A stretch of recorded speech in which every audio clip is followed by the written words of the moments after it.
আল্লাহু তাআলা আনহু বলছিলেন, হে আল্লাহর রাসূল, আমি যখন নামাজের জন্য ওযু করতে যাই তখন আমি খেয়াল করি আমার জীবনের শেষ ওযু এই নামাজের শেষ হইতে পারে, সামনের ওয়াক্তের নামাজের জন্য সুযোগ আর নাও পেতে পারি।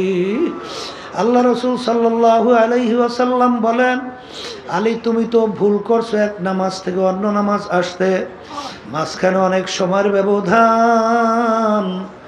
আলী মৃত্যু তো এত দূরে না। বাজার লঞ্চের থেকে আল্লাহর বান্দা নামতেছিল, আমি মাঠের ভিতরে যাব, মাঠের ভিতরে আসতে না আসতে এরপরে আসতে ঢইলা পড়লো, চিন্তাও করতে পারে না আর বাড়ি জ্যান্ত অবস্থায় যাইতে পারবে না। আখারে আলী, তুমি যখন নামাজের ভিতরে ডান দিকে সালাম ফিরাও তখন তুমি খেয়াল করো বাম দিকে সালাম ফিরাতে পারে কিনা। এই হইল দুনিয়া।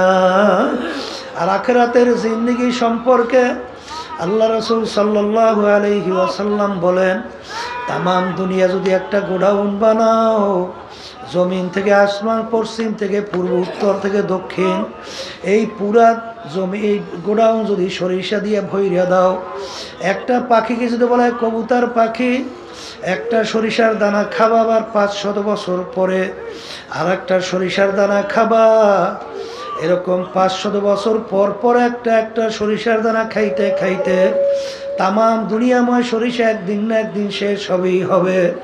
কিন্তু পড়ব, কোরআনুল কারীম পড়াবেন, কিন্তু সর্বপ্রথম আমাদেরকে নিয়ত যদি ঠিক না হয় তাহলে আমাদের সমস্ত কষ্টটাই বৃথা। আল্লাহ রাসূল সাল্লাল্লাহু আলাইহি ওয়াসাল্লাম বলছেন, তোমাদের সমস্ত কাজের ফলাফল নির্ভর করবে তোমাদের নিয়াতের উপরে। কারণ আল্লাহ রাসূল সাল্লাল্লাহু আলাইহি ওয়াসাল্লাম হিজরতের সময় বলছিলেন, তোমরা যদি কেউ হিজরত এই উদ্দেশ্যে করো আল্লাহ এবং আল্লাহ রসুলকে পাওয়ার জন্য, তাহলে তোমরা আল্লাহ এবং আল্লাহ রসুলকেই পাইয়া যাবা। আর যদি তোমরা হিজরত করো দুনিয়া অথবা কোনো মেয়েকে বিবাহের উদ্দেশ্যে, তাইলে তোমরা দুনিয়া অথবা মেয়েকেই পাবা, কিন্তু আল্লাহ রাব্বুল আলামিনের কাছে এই হিজরতের বিনিময় আর কিছু পাবা না। তা আপনারা বাড়িঘর সবাই ছাইরা এখানে কষ্ট ক্লেশ করে আসছেন। আজকে আমার নতুন বাজানদেরকে বলবো, বিশেষ করে পুরানো যারা আছেন সবাইকে বলবো যে সর্বপ্রথম আমাদের নিয়াতকে আমরা সহি করে নেব, যা আমার এখানে আসার উদ্দেশ্যটা কি। এখানে উদ্দেশ্য একমাত্র আল্লাহর পথ ভোলা, বান্দাদেরকে আল্লাহর পরিচয় ঘটাইয়া আল্লাহর সঙ্গে সম্পর্ক তৈরি করার উদ্দেশ্যেই কিন্তু এই মাহফিল আল্লাহর কুতুবেরা প্রতিষ্ঠিত করে গেছেন। সবাই বলি আলহামদুলিল্লাহ। চরমনার ইতিহাস তো আপনারা অনেকে শুনছেন, জানেন, তারপর আবার বলতেছি, চরমনাইটা কিন্তু চতুর্পাশে নদী, একটা দ্বীপের মতো। কিন্তু আজকে চরমনাই আল্লাহ রাব্বুল আলামিন শুধু বাংলাদেশ নয়, তামাম দুনিয়ার মধ্যে আল্লাহ রাব্বুল আলামিন প্রশংসা সহকারে এর পরিচয় ঘটাইয়া দিয়েছেন। এর পিছনে কোনো কারণ আছে না? এর পিছনে কারণ হলো এই মাটিতে আল্লাহ রাব্বুল আলামিন এমন কিছু তার খাস বান্দাদেরকে আল্লাহ পাঠাইছেন, তাদের ইখলাসের বাদাউলাত এবং তাদের প্রতি আল্লাহর খাস মেহেরবানি রহমতের নজর থাকায় আজকে এই চরমনাইকে সর্বত্র প্রশংসা সহকারে আল্লাহ রাব্বুল আলামিন পরিচয় করাইয়া দিয়েছে। কথা ঠিক না? সর্বপ্রথম এখানে মক্তব আকারে মাদ্রাসা শুরু করে গেছিলেন আমার আব্বাজানের নানাজান রহমাতুল্লাহি আলাইহি। তার নাম ছিল আহসানুল্লাহ, তার নামেই হলো এই মাদ্রাসা আহসানাবাদ। কিন্তু এই মাহফিল আব্বাজানের নানাজান শুরু করে যান নাই, মাহফিল শুরু করে গেছেন আনুষ্ঠানিকভাবে আমার দাদাজান রহমাতুল্লাহি আলাইহি, ইসহাক সাহেব রহমাতুল্লাহি আলাইহি। দাদাজান চলে যাওয়ার পরে এই বাগানের মালিক হিসাবে দায়িত্ব পালন করছিলেন আমার আব্বাজান রহমাতুল্লাহি আলাইহি। আজকে কেউ আমাদের মাঝে নাই, আজকে আমাদের মসজিদের সামনে তারা ঘুমায় আছে। তার ধারাবাহিকতায় এই মাহফিল চলে আসছে, এখন পর্যন্ত চলছে। আমরা যারা খাদিমিন আছি আমরাও চেষ্টা করতেছি যে আল্লাহ রাব্বুল আলামিন আমাদেরকে ইখলাস নিয়ে আমাদের শায়েখদের নকশ কদমে এবং পুরা দিনের উপরে থাইকা কার্যক্রম পরিচালনা করার জন্যে আল্লাহর ফজলে চেষ্টা করতেছি। আপনাদের দোয়া এবং সহযোগিতায় আল্লাহ রাব্বুল আলামিন প্রতিষ্ঠান চালাইতেছে। এখন কথা হলো যে আমরা এখানে যারা আসছি অন্যজনের কোনো নিয়াত থেকে থাকে, কারণ দেখা যায় এই বাংলাদেশের ভিতরে অনেক কিন্তু পীর মুরিদি অনেক দরবার আছে। সেখানে যদি আপনি জিজ্ঞাসা করেন ভাই আসছো কেন, তখন বলবে ভাই আমি বড় বিপদ মুসিবতের মধ্যে আছি। দেখি ওখানে অনেক মানুষ জমা হয়, তাদের খেয়াল অনুযায়ী ওখানে অনেক আল্লাহর ওলিরা আছে, তাদের সঙ্গে যাওয়ার পরে তাদের সঙ্গে একসঙ্গে হাত উঠে দোয়া করার পরে হয়তো আমার এই মাকসাদটা পুরো হতে পারে। আমি অসুস্থ, আমার বিভিন্ন ব্যবসা বাণিজ্যের সমস্যা, আমি বিভিন্ন মামলা মোকদ্দমার ভিতরে জর্জরিত, বিভিন্ন ধরনের সমস্যার ভিতরে দুনিয়ায় আছি।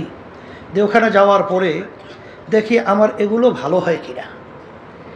আবার যদি কাউকে জিজ্ঞাসা করেন এখানে আসছে কেন, তখন বলবেন আমি গরিব মানুষ, দেখি এখানে আসার পরে দেখি আমি ধনী হইতে পারি কিনা। এরকম ধনী হওয়ার উদ্দেশ্যে, দুনিয়ার কোনো লক্ষ্য উদ্দেশ্যে অর্জনের, কেউ মেম্বার হওয়ার জন্যে অনেক চেয়ারম্যানরা আসেন, যে দেখি চরমনাই তো অনেক তো মুহিদ্দিন মুজাহিদ আছে, যে ওখানে যাওয়ার পরে দেখি যে আমি তাদের সমর্থনে চেয়ারম্যান হতে পারি কিনা, মেম্বার হতে পারি কিনা, বা অমুক বিভিন্ন দুনিয়ার যে উদ্দেশ্য। আমি প্রথম অবস্থায় উদ্বোধনী বয়ানে আপনাদেরকে অনুরোধ করব, এরকম যদি কেউ নিয়তে এসে থাকেন আল্লাহর হস্তে আপনার নিয়তকে পরিবর্তন করেন।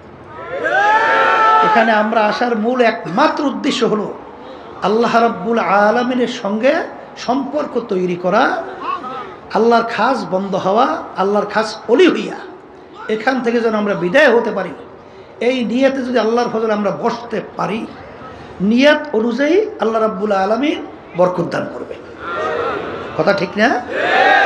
এরপরে আমার বাজানদেরকে বলবো, যখন আল্লাহ নিয়েই আসছে, এখানে যদি আমরা নিয়তকে পরিবর্তন করে বসি, আব্বাজান রহমাতুল্লাহি আলাইহির কথা, দাদাজানের কথা উদ্ধৃতি দিয়ে বলতেন যে তুমি একটা ঘর উঠাইছো, দক্ষিণ দিকে জানালা রাখছো। যদি জিজ্ঞাসা করা হয় তুমি আপনি জানালাটা দক্ষিণে কেন রাখলেন, তখন সেই উত্তর কী দেবে, যে দক্ষিণ থেকে বাতাস ঢুকবে, আমার ঘর ঠান্ডা হবে, আমি ঘরে খুব আরামে বসবাস করতে পারবো। দাদাজান রহমাতুল্লাহি আলাইহি বলতেন যে না, তোমার নিয়তকে পরিবর্তন করো, যে আমি জানালা রাখছি এর জন্যে ঘর যদি অন্ধকার হয় আমি জানালা খুলব, ঘরের ভিতরে আলো ঢুকবে, আলোতে আমি কোরআনুল কারীম তেলাওয়াত করব, আমি দ্বীনি কিতাব পড়াশোনা করব। আবার অনেক সময় রাস্তার পাশে আল্লাহ ওয়ালারা যখন রাস্তা থেকে যাবে তাদের চেহারা মুবারক দেখব। এরকম নেক নিয়তে যদি তুমি জানালা রাখতে পারো, তোমার কি বাতাস বন্ধ হবে? বাতাস তো ঠিক ঠিক নিয়ম অনুযায়ী ঢুকতেই থাকবে, কিন্তু তোমার এই নিয়তের কারণে যতদিন জানালা থাকবে ততদিন তোমার সব আমল নামায় জমা হতে থাকবে, শুধুমাত্র একটু নিয়তের পরিবর্তনের কারণে। যারা এখানে আসছেন, যদি আপনাদের দুনিয়ার কোনো উদ্দেশ্যও থাকে, আপনার নিয়তকে পরিবর্তন করেন, নিয়ত পরিবর্তন করে বসেন। কারণ আল্লাহ রাব্বুল আলামিন বান্দাবান্দির যে প্রয়োজন, আল্লাহ রাব্বুল আলামিন সেটা বাস্তবায়নের জন্য আল্লাহ রাব্বুল আলামিন জিম্মা নেয় নাই, রিজকের জিম্মা আল্লাহ নেয় নাই না নেয় নাই। আপনার আমার চেষ্টা, দায়িত্ব হালাল উপায়ে চেষ্টা করা, বরকত দেওয়ার মালিক কে? এর পরেও যদি পরিবর্তন এই নিয়তের কেউ না করেন, কিন্তু আল্লাহ রাব্বুল আলামিন বলছেন তো, মান কানা ইউরিদু হারসাদ দুনিয়া নুক্তিহি মিনহা, আমার কাছে যদি তোমরা কেউ দুনিয়া চাও আমি তাকে দুনিয়া দিয়ে দেব। দুনিয়া যদি চাও দুনিয়া কি দিয়ে দিব, কিন্তু ওয়ালাইসা লাহু ফিল আখিরাতি মিন খালাক, কিন্তু তুমি দুনিয়া চাইলে দুনিয়া পাবা, কিন্তু কিয়ামতের ময়দানে এর বিনিময়ে তোমরা আর কিছু পাবা না।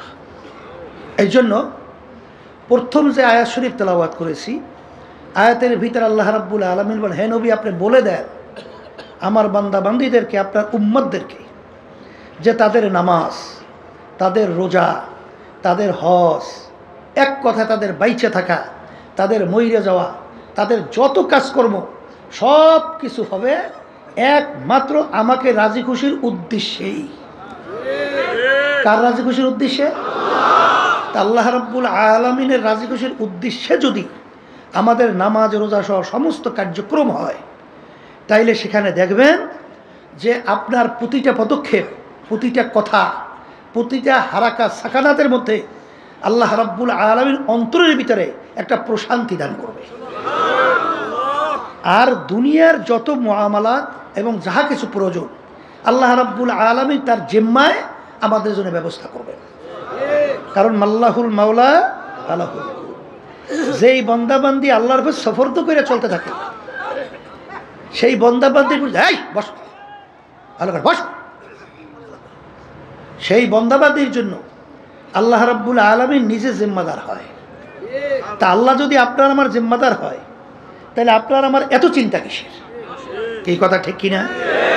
এরপরে আমার ভাইদেরকে বলবো, এবং চতুর্দিকে যে আমার মা বোনরা পর্দা আলে শুনতেছেন, শোনেন, দুনিয়া এবং আখেরাত দুইটা মামলা।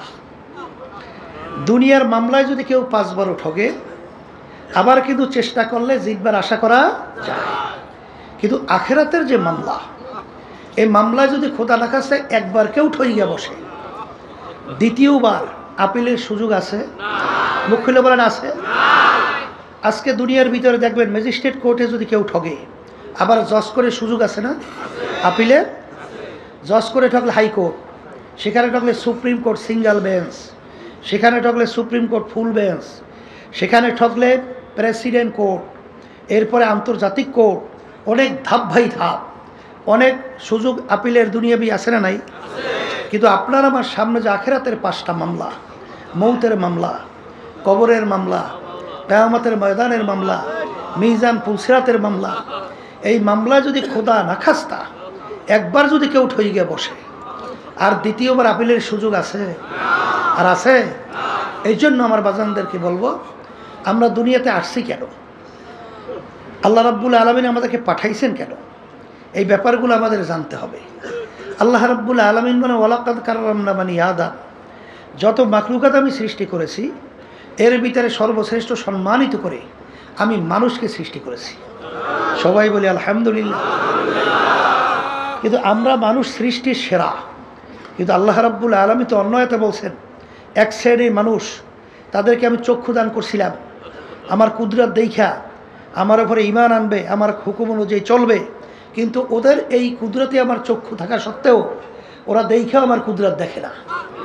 ওদেরকে আমি কান দান করছিলাম, আমার কুদরত নবীদের থেকে, পয়গম্বরদের থেকে, রসুলদের থেকে, হক্কানি ওলামায়ে কেরামদের থেকে দাওয়াত পাওয়ার পরেও, কোরআনুল কারীমের আয়াত তেলাওয়াতের পরেও, হাদিস শোনার পরেও, তারপরে ওরা শুইনাও যেন শোনে না। ওদেরকে আমি দেন দাল করছিলাম বোঝার জন্যে, ওরা বুঝাও বোঝে না। উলাইকা কাল আনআম, এই মানুষগুলো চতুষ্পায় জানোয়ার মতো। এরপরে আল্লাহ বলেন বাল হুম আদল, এক শ্রেণীর মানুষ তার চেয়েও খারাপ। অন্য আয়াতে বললেন শাররুল বারিয়া, এক শ্রেণীর মানুষগুলো সব থাকার পরেও ওদের কার্যক্রমটা কুত্তা শিয়াল শুয়ারের চেয়েও খারাপ। ওরা বুঝাও, বলেন বুঝাও, দেখাও, শুইনাও, চলে না। এই মানুষগুলো চতুষ্পায় জানোয়ারের চেয়েও খারাপ। এখন আমার বাজানদেরকে বলবো, আমরা এখানে যারা আসছি সবাই আমরা ইমানদার না? আল্লাহকে বিশ্বাস করি না? কথা বলে না? আখেরাতকে বিশ্বাস করি না? আল্লাহ রসুলের উপরে ইমান আনছি না? তা যেহেতু ইমান আনছি, আল্লাহকে বিশ্বাস করি, পরকালকে বিশ্বাস করি। আল্লাহ রসুল সাল্লাল্লাহু আলাইহি ওয়াসাল্লাম দুনিয়ার ব্যাপারে বলেন, দুনিয়াটা কেমন? আর দুনিয়া জিফাতুন ওয়া তালিবুহা কিলাব। হে আমার উম্মতেরা, দুনিয়াটা হলো একটা মরগের মতো, মুর্দা। এর পিছনে যারা পড়বে এরা হইল দুনিয়ার কুকুরের দল। যেমন পানির ভিতর থেকে মরগ ভাসে, ওর পিছনে কোনো মানুষের দল দৌড়ায়? ওর পিছনে কুকুরের দল দৌড়ায়। কখন মরগ নদীর কিনারা আসবে আর সেইরা ফাইরা খাবে।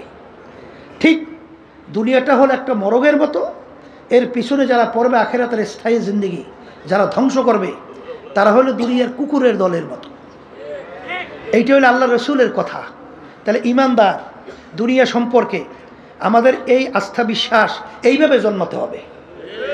কথা বলেন, কথা ঠিক কিনা?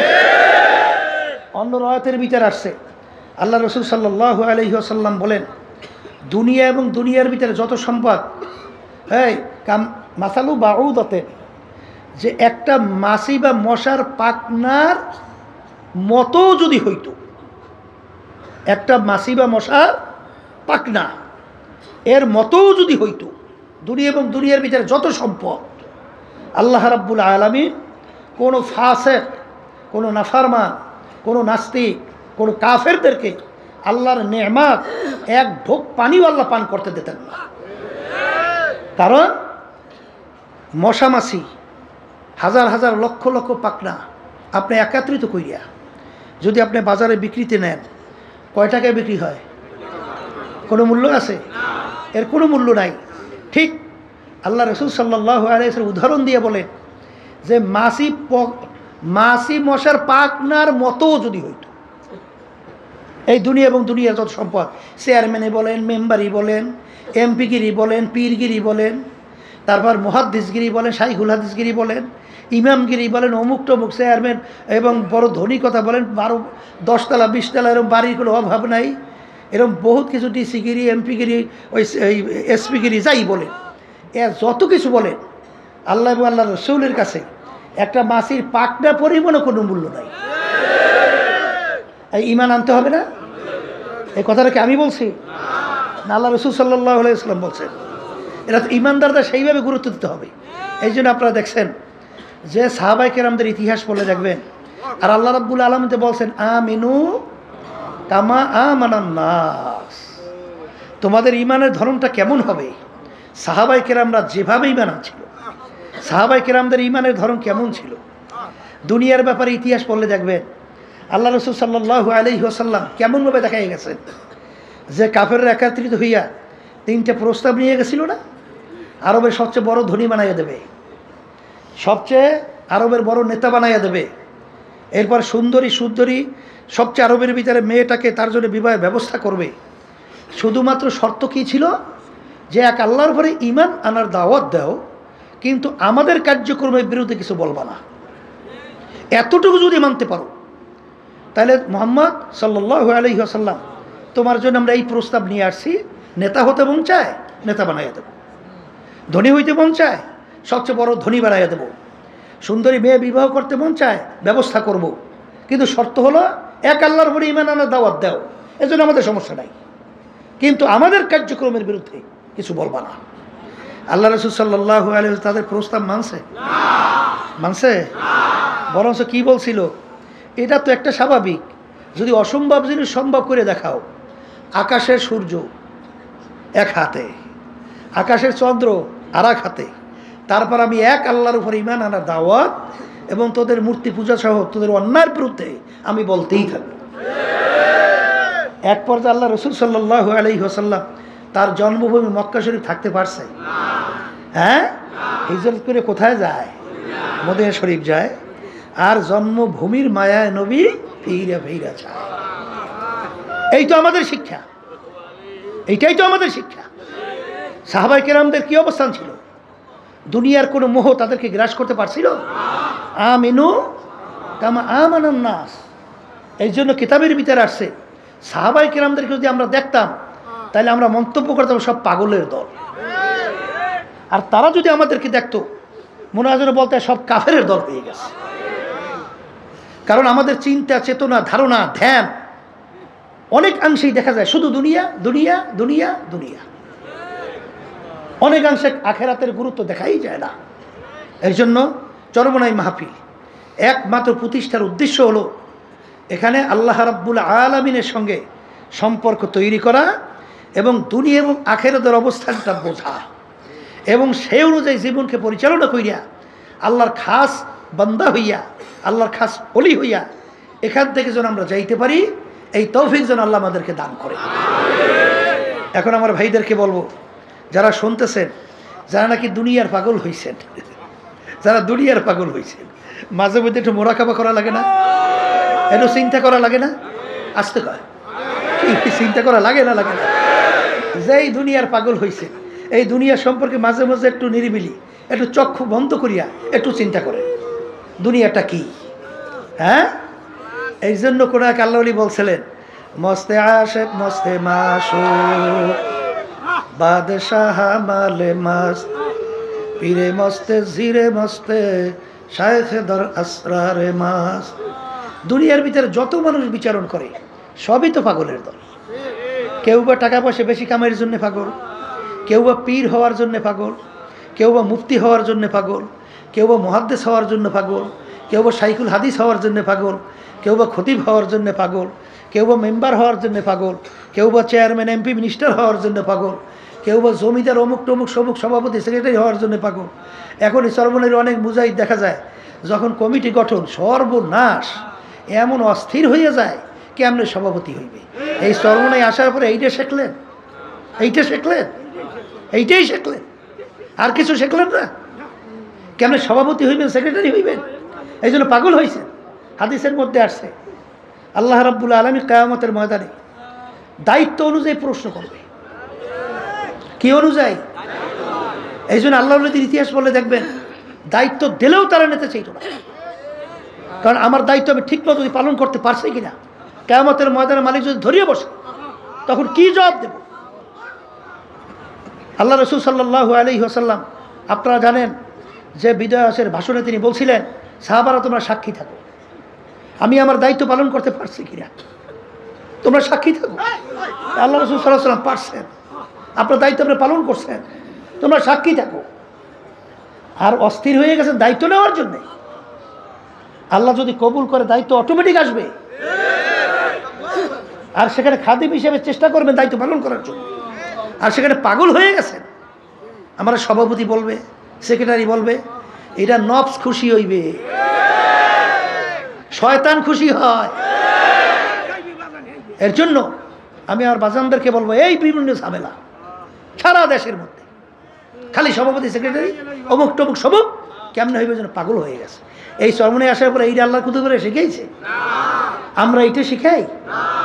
কুল ইন্না সালাতি ওয়া নুসুকি ওয়া মাহইয়ায়া ওয়া মামাতি লিল্লাহি রাব্বিল আলামিন।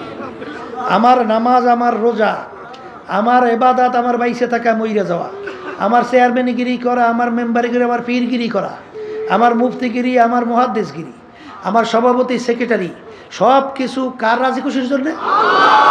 সবাই মুখ খুলে আল্লাহর রাজি খুশির জন্য। আল্লাহ আপনি আমার জন্য, আমাদের সবার জন্য কবুল করে নেন। যেই দুনিয়ার পাগল হয়েছেন, এই দুনিয়া সম্পর্কে আল্লাহ রাসূল সাল্লাল্লাহু আলাইহি ওয়াসাল্লাম কি বলছেন? একটা মোরগ, একটা কি, আর এর পিছনে যারা পড়বে কুকুরের দল। আর অন্য হাদিসে কি শুনছিলেন? যদি একটা মাছি মশার পাকনার পরিমাণও মূল্য হইতো আল্লাহর কাছে, কোনো দুনিয়াদারদেরকে এক ঢোক পানিও আল্লাহ নেয়ামত পান করতে দিতেন না। এটা ঈমান আনা লাগবে না? কথা বলে না? কি লাগবে কি লাগবে না? এই জন্য যারা নাকি দুনিয়ার পাগল হইছেন, একদিন কিন্তু পাগলামি শেষ, শেষ কি না? এই দুনিয়ার ভিতরে বহুত বাদশাহ, ফেরাউনের ইতিহাস, সাদ্দাদের ইতিহাস, নমরুদের ইতিহাস, বড় বড় অনেক নেতাদের ইতিহাস, নেত্রীদের ইতিহাস কি দেখছেন? এখন দিয়ে সব মাটির তলে পড়িয়ে আছে। কই কোনো শব্দ আছে? আর মাতুকবাড়ি সর্দারি কিছু আছে? এখন তো এই পায়খানা প্রস্রাব দিয়ে কুকুর, কুত্তা, শিয়াল, অন্য অন্য যে প্রস্রাবও করে, খবর লড়াইতে তো পারে না। কি পারে? পারে। এই যে তামাম দুনিয়ার ভিতরে দেখছেন যে বাদশাহী করছিল মোর 4 জন, তামাম দুনিয়ার, 2 জন মুসলমান, 2 জন অন্য জাতি। একজন বাদশাহ সেকান্দার বা ইস্কান্দার বাদশাহ এন্তেকালের আগে ওসিয়াত করছিল, আমার মৌতের পরে গোসল করাবা, কাপড় পরাবা, হাত দুইটা বাহিরে খাটের মধ্যে উঠাবা, শহরটাকে ঘুরাবা, এরপর দিয়ে দাফন করবা। যখন দুনিয়া থেকে বিদায় হলো, এখন খাটের ভিতরে উঠেছে, 2 হাত বাহিরে রেখে ঘুরায়। যারা বোঝে না, দেখছো আজীবন বাদশাহ খাজনা এবং ট্যাক্স আমাদের থেকে নেছে, এখন মরার পরে কেন হাত পেতে রয়েছে, ওরা খাজনা ট্যাক্স চায়। আর বিজ্ঞ আলেমরা বলতেছে, বোকা তোরা তো বোঝো নাই, বাদশাহ সেকান্দার ওসিয়াত করছে মৌতের পরে এরকম রাইখা ঘুরাইয়ে দাফন করার জন্য। তিনি তামাম দুনিয়ার মানুষকে বুঝাতে চায়, হে তামাম দুনিয়ার মানুষেরা, আমি বাদশা সিকান্দারের মতো এত বড় বাদশা তাম দুনিয়া পরিচালনা করলাম, মনে হয় দ্বিতীয় হইতে আর পারবি না। কিন্তু যখন ঠিক আমি কবরে রওনা করলাম, হাত দুইটার দিকে তাকাই দেখ খালি, এই খালি হাত দিয়ে কিন্তু কবরে রওনা করো। আর বাদশাহী সব সবই তো রয়ে গেল, কিছুই তো নিতে পারলাম না। এই জন্য আমার বাজানদেরকে বলবো, যারা আজকে দুনিয়ার পাগল হয়েছেন, এই সম্পদের পাগল হয়েছেন, মনে এত অনেক সময় অনেক দেখা যায় মুরব্বী হইয়া এত অসুস্থ, তখন এসে দুনিয়ার ব্যাপারে মনে হয় যে এমনভাবে আমাদেরকে উপস্থাপন করে, মনে করি যে সিরিয়ে যায়। ওদিকে আখেরাতের ব্যাপারে, কবরের ব্যাপারে চিন্তা নাই। এই চিন্তাটা যদি না করেন, তাহলে দুনিয়াটা যদি বোঝেন, ঠিক দুনিয়ার পাগলামি আপনি করতে পারবেন কোন পর্যন্ত, যে কয়দিন চক্ষু খোলা। চিরতরে যেদিন চক্ষু বন্ধ, তখন কি বলবে? পীর সাহেব ঘুমাই রয়েছে বলবে না, লাশ পড়িয়ে রয়েছে। মেম্বার ঘুমাই রয়েছে বলবে না, মেম্বারের লাশ পড়িয়ে রয়েছে। চেয়ারম্যান ঘুমাই আছে বলবে না, চেয়ারম্যানের লাশ পড়িয়ে আছে। অমুকে ঘুমাই আছে বলবে না, লাশ পড়িয়ে আছে। এখন দেখেন, একটা মশা মাছিও তাড়ানোর শক্তি আপনার আছে? আর পারবেন? এখন সাদা তিনটা কাপড় দিয়ে প্যাঁচ দিয়ে দিয়ে আপনার আটকাইছে, মাথার ভিতরে দিতেছে, বা মাজার ভিতরে তো বাঁধতেছে, এখন পায়ের ভিতরেও বাঁধতেছে। এই জন্য আমার আব্বাজান রহমতুল্লাহ আলাইহি বলতেন, সাপ সোজা হবি তো মইরে সোজা হওয়ার আগে সোজা হও। সোজা তো হওয়া লাগবে, মরার আগে হ, মরার পর সোজা হইলে কোনো লাভ নাই। এই জন্য সোজা তো হবা। ওই তিনটে সাদা কাপড় দিয়ে যখন বানবে তখন তো একেবারে প্যাকেট। প্যাকেট তো হবা ঠিক, কিন্তু প্যাকেট হওয়ার আগে সোজা হও। কথা ঠিক কিনা? এই জন্য আমার বাজানদেরকে বলবো, যারা চরমনাইতে আসছেন, আল্লাহ রাব্বুল আলামিন ইন্নাল্লাহা লা ইয়ানজুরু ইলা সুওয়ারিকুম ওয়া আ'মালিকুম ওয়ালাকিন ইয়ানজুরু ইলা নিয়াতিকুম ওয়া কুলুবিকুম আও কামা ক্বালা আলাইহিস সালাতু ওয়াস সালাম।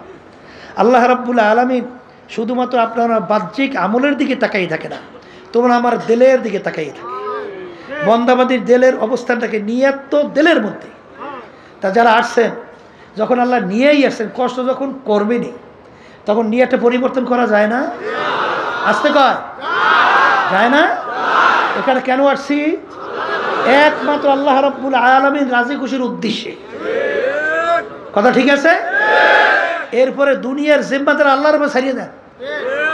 কথা ঠিক না ভাই? ঠিক। আর বাজানদেরকে বলবো, আল্লাহ রাব্বুল আলামিন যদি তার এই হুকুম অনুযায়ী বান্দাবান্দি চলে, দুনিয়ায় কোনো পেরেশানিতে আল্লাহ রাখে? বলেন তো, রাখে? আসবত ইতিহাস নাই, কিন্তু দুকিস্তি পর নেহাদানকে চেরা যায়। যদি দুই নৌকার ভিতরে পা লাগান, তাহলে কিন্তু বিপদ আছে। কথা কয় না? কারণ আল্লাহ রাসূল সাল্লাল্লাহু আলাইহি ওয়াসাল্লাম কি বলছেন? এই দুনিয়া এবং আখিরাত কাজ জরুরতাই, দুই সতীনের মতো সম্পর্ক। কেউ যদি দুই সতীনকে, কোনো বেটা একত্রে দুই স্ত্রীকে খুশি রাখতে পারে? একজনকে খুশি করলে আরেকজন বেজার হয়। আল্লাহ রাসূল সাল্লাল্লাহু আলাইহি ওয়াসাল্লাম সতীনের সাথে উদাহরণ দিয়ে বলেন যে যদি তোমরা দোনোটাকে খুশি করতে চাও, এটা একটা অসম্ভব। যেরকম নাকি দুই নৌকার ভিতরে কেউ যদি পা রাখে, দুই নৌকা যখন দুই দিকে সরতে থাকে, তখন ফাইরা সেইরা ধ্বংস হওয়া ছাড়া আর কোনো গতি থাকে? এর জন্য যদি কেউ দুনিয়াকে খুশি করতে চান, আখেরাত বেজার হবেই হবে। আবার আখেরাতকে যদি কেউ খুশি করে, দুনিয়া বেজার হবেই হবে। দুটোটাকে একাত্রে খুশি রাখা চরমনে এখনো কিছু বোঝাই। আল্লাহর তো সংখ্যা একেবারে কম এখন, আল্লাহর রহমতে। ওদিকে নেতাদেরকেও খুশি করতে যায়, আবার মসজিদে দিয়ে নামাজ পড়ে আল্লাহরে খুশি করতে যায়। আছে না নাই? আরে অনেক সংবাদ তো আমাদের কাছে আসে, আছে না? যায় নামাজ পড়তে, রুকুতে যায়, সেজদায় যায়, সুবহান রাব্বিয়াল আ'লা কইয়া তাসবিহ আদায় করিয়া মালিককে খুশি করার জন্য সেজদায় পড়ে। ওদিকে আবার নামাজ পড়ে বাইরে নেই মেয়ে, এখন আবার নেতা এবং দুনিয়ামুখী যে মাতুব্বা, এদেরকে খুশি করার জন্য চেষ্টা করে। হাদিসের মধ্যে পরিষ্কার আসছে, ফাসিকদের যখন কোনো প্রশংসা করা হয়, আল্লাহ রাব্বুল আলামিনের আরশ থরথর করে কাঁপতে থাকে। এক শ্রেণী বর্তমানে বেরোইছে, ফাসেকদের প্রশংসা এমনভাবে শুরু করে মনে হয় যেন এখন মাত্র আল্লাহর ওলি নাজেল হয়েছে। নাউযুবিল্লাহ। আল্লাহর আরশ কাঁপতে থাকে থরথর করে, আল্লাহ সহ্য করে না। এই জন্য আমি আমার বাজানদেরকে বলবো, তুমি আল্লাহকে রাজি খুশির উদ্দেশ্যে কাজ করো, দেখবা সব আল্লাহ রাব্বুল আলামিন তোমার প্রতি আন্তরিকতা আল্লাহর পক্ষ থেকে তৈরি করে। কথা ঠিক কিনা? হাদিসের মধ্যে কি আসছে? আল্লাহ রাব্বুল আলামিন যে বান্দাবান্দিকে পছন্দ করেন ফেরেশতাদের ভিতরে ঘোষণা করে, এবং ফেরেশতাদের মাধ্যমে আল্লাহ রাব্বুল আলামিন সমস্ত মাখলুকাতের মধ্যে ঘোষণা করায় যে আমি অমুককে মহব্বত করে তোমরাও করো। তার বাস্তবতা দেখছি। আল্লাহ কুতুব ফজলুল করিম রহমাতুল্লাহি আলাইহি আল্লাহর কুতুবের ইতিহাস শোনেন, পড়লে দেখবেন যে কীভাবে আল্লাহ রাব্বুল আলামিন তাদের অন্তরের ভিতরে মহব্বত পয়দা করে। এটা আপনার আমার কিছু নাই। এর জন্য আমার ভাইদেরকে বলবো, নতুন বাজানরা যারা আসছেন, যখন আল্লাহ নিয়েই আসছেন, নিয়াতকে পরিবর্তন করা যায় না? যায় যায়? কোনো সমস্যা? হ্যাঁ, তার নিয়াতকে পরিবর্তন করে বসেন। যদি বসতে পারে তা আল্লাহ রাব্বুল আলামিন ওয়াল্লাযীনা জাহাদু ফীনা লানাহদিয়ান্নাহুম সুবুলানা ওয়া ইন্নাল্লাহা লামাআল মুহসিনিন। আল্লাহ রাব্বুল আলামিন বলে, বান্দাবান্দি যদি আমাকে রাজি খুশির উদ্দেশ্যে তুমি যদি রাস্তায় নামতে পারো, যত বিপদ মুসিবত পাহাড় পরিমাণ তোমাদের সামনে আসবে, আমি তোমাদেরকে বলতেছি তোমাদের জন্য চলার জন্যে আমি একটা দুইটা না বহুত রাস্তা খুলে দেব। রাস্তা কে খুলবে? আপনার আমার এত টেনশন কেন? আপনার আমার এত চিন্তা কেন? রাস্তা তো খোলার দায়িত্ব আল্লাহ নিছে। কথা বলে না? কিভাবে খুলবে? আপনার আমার জেহেনে ধরবেও না। ইউসুফ নবী আলাইহিস সালাতু ওয়াস সালামকে বিবি জুলাইখা 7 দরজার ভিতরে তালা মারছে। দরজা কয়টা? তালাও বেরোর দুনিয়া দিক থেকে যুক্তি আছে, কিন্তু ইউসুফ আলাইহিস সালাতু ওয়াস সালাম এই চিন্তা করছে যে আমি কিভাবে বের হব, কিভাবে বের হব। আল্লাহর উপর তাওয়াক্কুল করে দৌড় মারছে। দৌড় মারার সঙ্গে সঙ্গে আল্লাহ রাব্বুল আলামিন 7টা দরজার ভিতরে তালা টাস টাস করে খুলে দিয়েছে। এটা জেহেনে ধরছে? বেরেনে ধরছে? কোনো যুক্তি আছে? যুক্তি ছাড়া আল্লাহ রাব্বুল আলামিন রাস্তা খোলে। কথা ঠিক না? মুসা আলাইহিস সালাতু ওয়াস সালাম ফেরাউন যখন তার দলবল নিয়ে দৌড়িয়ে আসছে, নীল নদীর পারে যাই আর পার হইবি কেমনে? কেমনে পার হইবে? কোনো কায়দাই তো নাই। মুসা হাতের মধ্যে কি দেও? বাড়ির মধ্যে বাড়ি দেওয়ার সঙ্গে সঙ্গে রাস্তা, একটা দুইটা না, আস্তে দলবল নিয়ে পারাই চলে গেছে। জিম্মাদার কে? তা আল্লাহর উপর তাওয়াক্কুল করতে পারি না? পারি না? এত পেরেশান হয়েছেন কেন? এত পেরেশান হইলে যে পাগলামি দুনিয়ার জন্য করে, একটু মাঝে মাঝে মোরাকাবা করতে থাকতে হবে। নিরিবিলি করলেই দেখবেন আপনার কাছে প্রশ্নের উত্তর আসবে। সব ফাঁকি আর ফাঁকি। জোরে বলেন কথা ঠিক কিনা? কিয়ামতের ময়দান একজন আর একজনকে প্রশ্ন করবে, ভাই কামলা বিছনা, আমরা দুনিয়ার ভিতরে কতদিন ছিলাম? একজনে উত্তর দেবে, লাবিসনা ইয়াওমান আও বা'দা ইয়াওম, একদিন অথবা একদিনের কিছু অংশ মনে হয় ছিলাম। আর একজনে বলবে, না না, যারা হিসাব রাখছে তারাই বলতে পারবে। ফাস আলিল আদি, আমার তো মনে হয় ঘরের এক দরজার থেকে ঢুকছিলাম, অন্য দরওয়াজা থেকে বের হয়ে আসলাম, ঢুকলাম বের হইলাম, এতটুকু তো আমার কাছে দুনিয়ার মনে হইল। এই আল্লাহর বান্দারা, পর্দা আলে মা বোনেরা, একটু মাঝে মাঝে একটু মুরাকাবা না করলে সে মানুষের মধ্যেই পড়ে না। কারণ আসলে আমরা দুনিয়াতে কেন আসলাম, আল্লাহ আমাদেরকে কেন পাঠাইলেন, আমরা ছিলাম কোথায়, আছি কোথায়। এই বসাই দাঁড়াও, তোমরা কি করো? যারা সবাই বসাই দিয়ে, আমরা ছিলাম কোথায়, আছি কোথায়, রওনা করব কোথায়।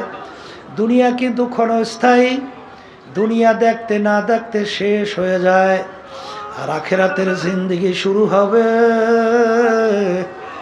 আর কোনো দিন শেষ নাই। বাজান সবসময় মনকে বুঝাইয়েন যে আল্লাহ রাসূল সাল্লাল্লাহু আলাইহি ওয়াসাল্লাম দুনিয়া সম্পর্কে বলছেন, আলী তুমি দুনিয়ার তোমার হায়াতকে কি কেমন তুমি মনে করো, কত দূরে কেমন নিকট তুমি মনে করো?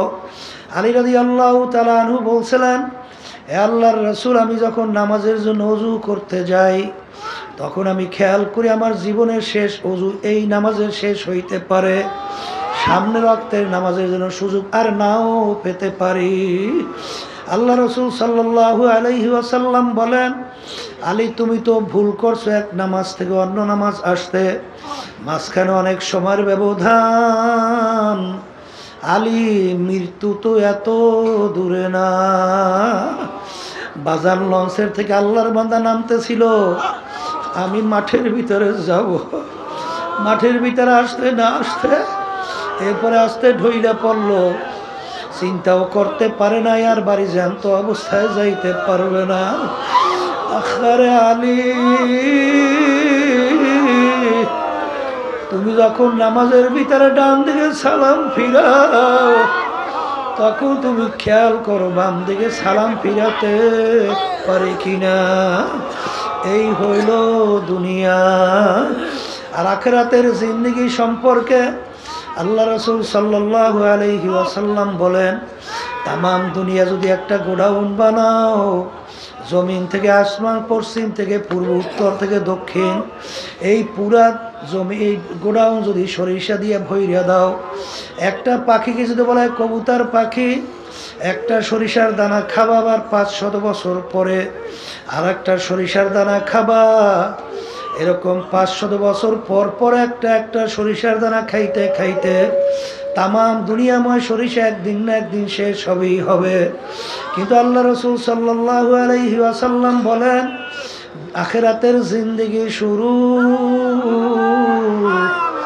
আর কোনো দিন শেষ হবে না। হে দুনিয়াদার পাগল আমার বাবারা, হে পীর মুফতি মুহাদ্দিস আমার বাবারা, হে এমপি মিনিস্টার চেয়ারম্যান বড় ধনী আমার বাবারা, হে সভাপতি সেক্রেটারি আমার বাবারা, দুনিয়া কিন্তু শান্তির জায়গা না।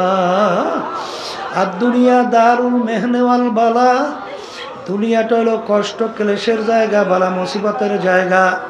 এই ঠান্ডা, এই গরম, এই রোগ ব্যাধির কোনো শেষ নাই, শত্রু মিত্রুর কোনো অভাব নাই। এই ছেলে কথা শোনে না, মেয়েরা কথা মানে না, স্ত্রী কথা শোনে না, স্বামীরা কথা শোনে না। বাজান রোগ ব্যাধির কোনো শেষ নাই, শত্রু মিত্রুর কোনো শেষ নাই। এরকম করতে করতে করতে করতে একটু আয়নার সামনে চেহারার দিকে তাকাও,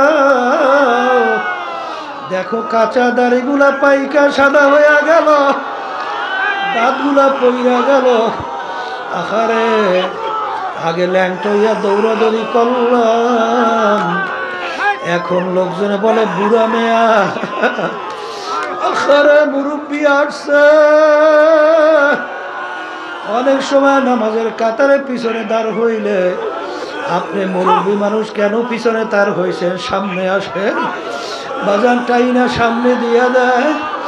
দুনিয়া এবং আখিরাতের ব্যাপার যদি একবার তোমার আমার দিলের ভিতরে বইসা যায় বাজান, তখন তুমি দেখবা দুনিয়া যদি সব তোমার আমার পায়ের উপরে ফেলাইয়া রাখা হয়, দেখবা আল্লাহর ফজল ও করমে ওই দুনিয়ার প্রতি তোমার আমার একটু মন দেল চলবে না। এই জন্য আল্লাহর ওলিদের ইতিহাস পড়লে দেখবেন, সাহাবায়ে কেরামদের ইতিহাস পড়লে দেখবেন, আল্লাহ রাবী সাল্লাল্লাহু আলাইহি ওয়াসাল্লাম বলে, আর দুনিয়া জিফাতু ওয়া তালিবুহা কিলা। হে আমার উম্মতেরা, দুনিয়ার একটা মরক, এর পিছনে যারা পড়বে আখিরাতের স্থায়ী জিন্দেগি ধ্বংস করবে, তারা হইল কুকুরের দল। এ আল্লাহর বান্দারা, পর্দা আলে মা বোনেরা, এত প্রেশান কি দরকার? ওমাইয়া তাওয়াক্কাল আলাল্লাহি ফাহুয়া হাসবুহু। যদি আমার মালিকের উপরে তাওয়াক্কুলের মতো তাওয়াক্কুল করতে পারো, আমার মাওলাই বান্দা বান্দির জন্য যথেষ্ট হইয়া যাবে। আল্লাহর বান্দারা, পর্দা আলে মা বোনেরা, আমার মালিক তোমাকে আমাকে চরমনার ময়দানে নিয়ে আসছেন। বাজান ধীর স্থির ভাবে বসো। উদউনি আস্তাজিব লাকুম। আমার মালিক বলে বান্দা বান্দী তুই আমাকে ডাক, তুই আমাকে ডাক দেতে দেরি, তোর ডাকে সারা দিতে আমি দেরি করব। আল্লাহ আল্লাহ। এই আল্লাহর বান্দারা, হে পর্দার আড়ালের মা বোনেরা, এই মাঠের ভিতরে অনেক আল্লাহওয়ালারা আছে। বাজান তাদের নজর যদি আল্লাহর ফজলে তোমার আমার প্রতি একটু লাইগা যায়, ওয়াকুনু মা'আস সাদিকিন। আল্লাহ সোহবতে সালেহ তোরা সালেহ কুনা,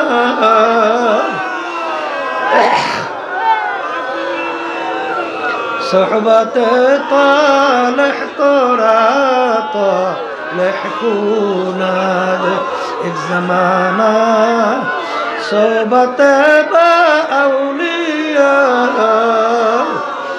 বেহতরা সাদ সালে তাআত বেরিয়া গেলে খুলবো এদার হাম্মামে রোজ রসিদাল দাস্তে মাহবুব বাদস্তান। সৎসঙ্গে স্বর্গবাস, অসৎসঙ্গে সর্বনাশ। অনেক প্রমাণ এই মাঠের মধ্যে আছে। আমার কাছে বলতেছিল আমার দিলটা পাথরের চেয়েও শক্ত, আরে চোখে পানি আসা তো দূরের কথা, কিন্তু চরমনাইয়ের ময়দানে আসার পরে আরে আল্লাহর বান্দারা যখন নাকি হালাতে বুলবা অবস্থায় দৌড় মারল, আজকে আমার শরীরের সঙ্গে একটা কারেন্টের মতো শক লাগাইয়া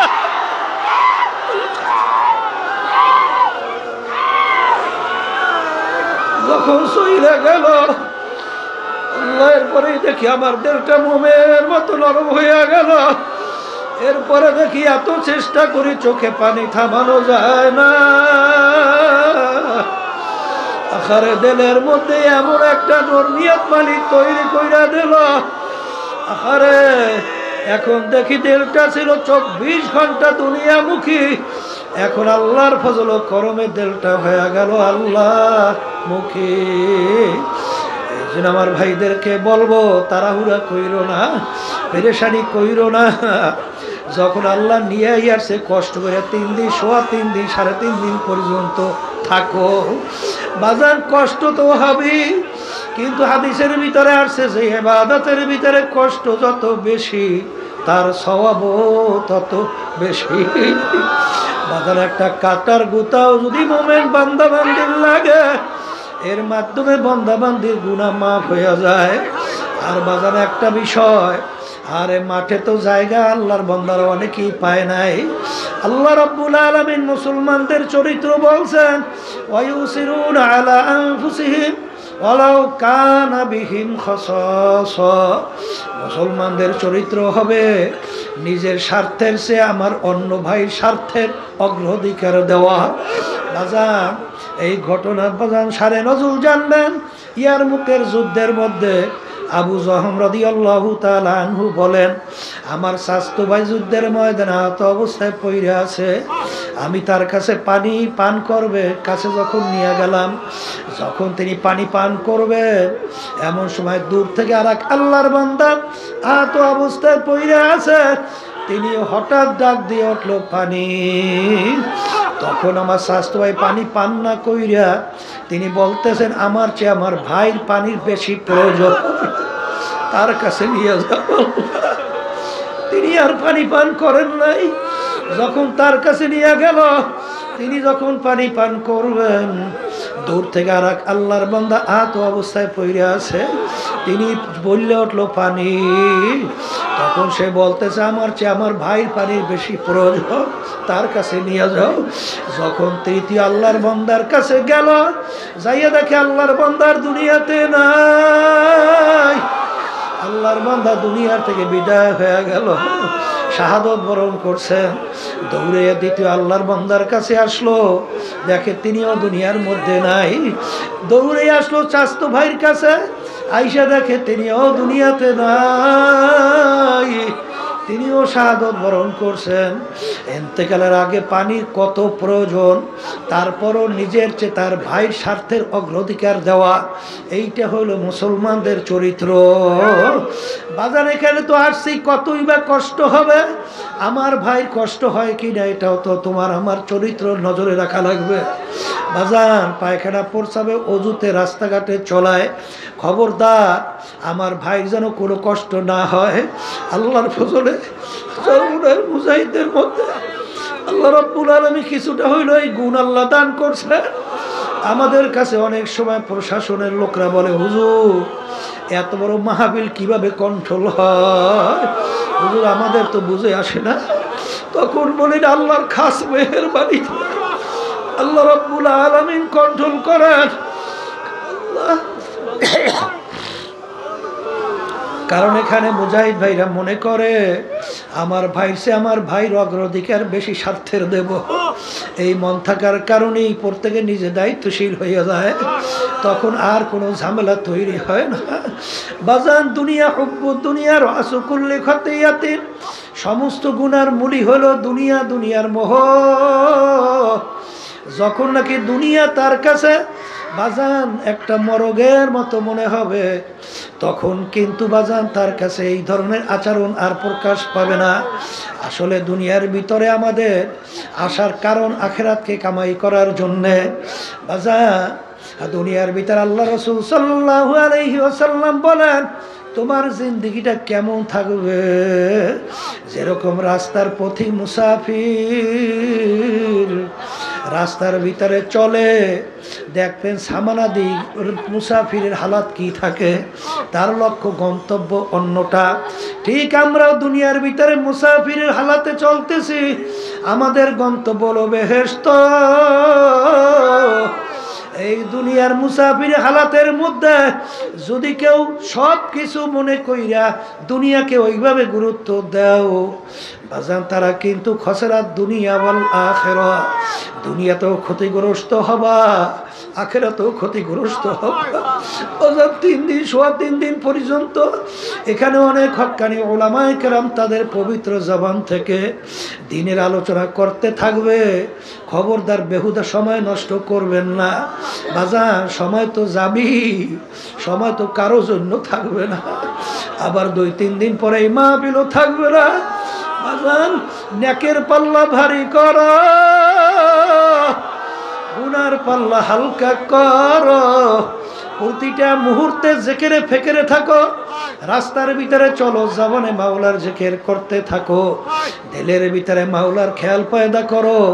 পায়খানা প্রস্রাবখানা সর্বত্র চলবা, সুন্নাত তরিকায় চলো।